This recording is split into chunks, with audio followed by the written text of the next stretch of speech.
Halo, saya Parulian Deuteronomi. Di video kali ini saya akan menjelaskan bantuan hukum dari segi hukum positif. Fase pertama, bantuan hukum dalam pasal 250 HIR. Di sini, terdakwa berhak mendapat bantuan hukum. Bantuan hukum diperkenankan di pengadilan saja. Pengadilan berkewajiban untuk memberikan pengacara hukum kepada terdakwa apabila terdakwa hukumannya hukuman mati.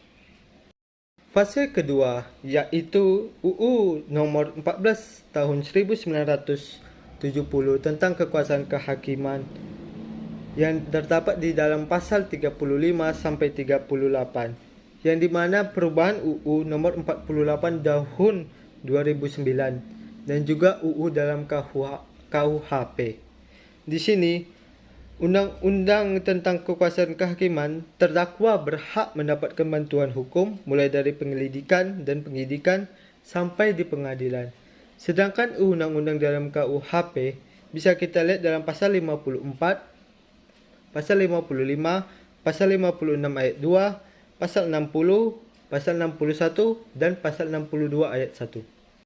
Fase ketiga, yaitu diletakkan di dalam Undang-Undang nomor 18 tahun 2003 tentang advokat dan Undang-Undang nomor 16 tahun 2011 tentang bantuan hukum. Di dalam Undang-Undang nomor 18 tahun 2003 tentang advokat bisa kita lihat pasal 1-nya, yaitu advokat adalah orang yang berprofesi memberi jasa hukum baik di dalam maupun di luar pengadilan.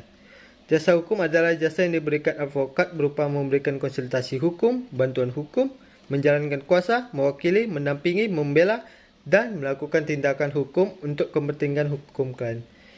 Klien adalah orang, bantuan hukum, atau lembaga lain yang menerima jasa hukum dari advokat.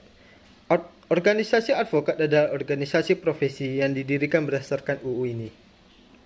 Sedangkan di dalam UU nomor 16 tahun 2011 tentang bantuan hukum, bisa kita lihat juga di pasal 1-nya, yaitu bantuan hukum adalah jasa hukum yang diberikan oleh pemberi hukum kepada penerima hukum.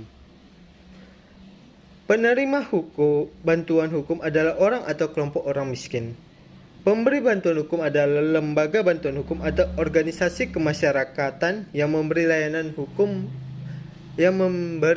bantuan hukum dengan berdasarkan UU ini.